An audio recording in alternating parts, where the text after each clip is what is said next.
Hello and welcome to another new segment of mine called Page Turner. This is where we look at the history of books, whether past or present, and I've got quite the one to start.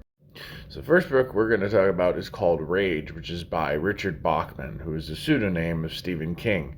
The book is about a boy who shoots his algebra teacher and then takes his class hostage.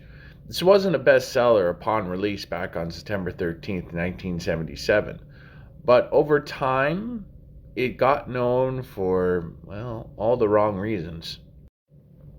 You see, even after it was in a collected edition called the Bachman books back in 1985, Stephen King started to notice that in the 1980s and the 1990s, a lot of school shootings happened to pinpoint that a lot of triggers for the inspiration to do it, was that the perpetrators read the book Rage.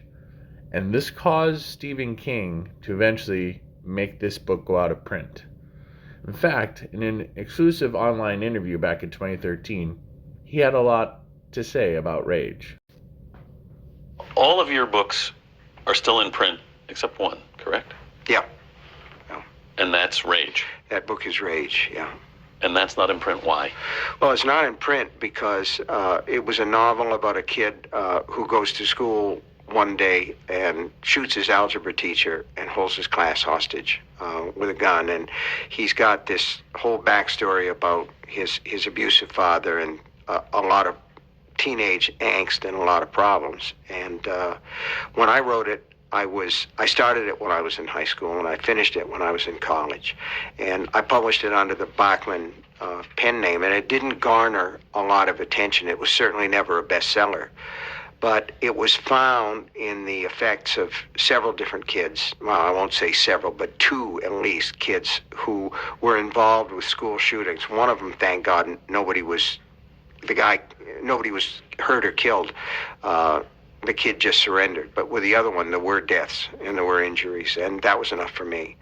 I don't think that books or movies are ever the cause of this sort of violence. And I don't think that's true of video games either. I think that of all the kids who play these things, somewhere among them are kids upon whom a certain violent scenario will act as an accelerant or give them a path that they might not have figured out on their own, and they'll do something that's violent.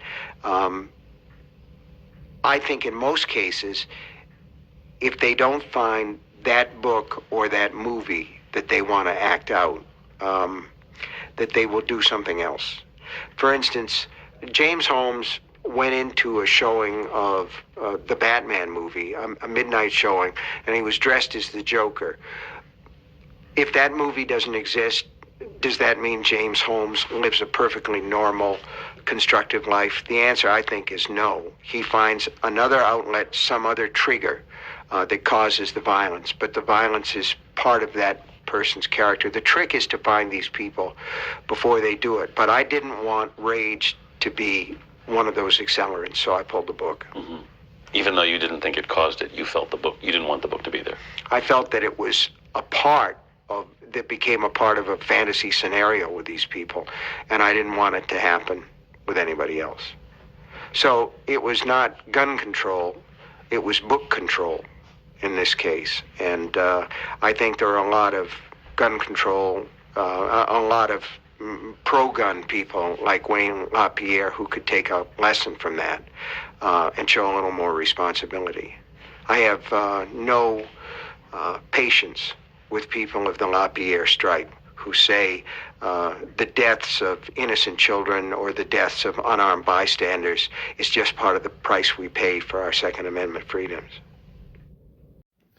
And as you can tell, he also discussed how pop culture doesn't really affect school shootings, but can be a trigger in a way, and also his thoughts on gun control. Now, though the book is no longer actively in print, if you are curious with a healthy mind and you're wondering how the plot of the book goes, or you're wanting to watch this interview separate, I do have an option for you. If you head on over to my YouTube page under Page Turner bonus content. You'll get the interview that I showed you if you wish to watch that separately, but also in 3 parts, an audiobook presentation of Rage. Only if you're interested. I beg you, please don't go nuts and hurt anybody. So comment below and let me know what you think of Rage and its history, and we'll see you tomorrow.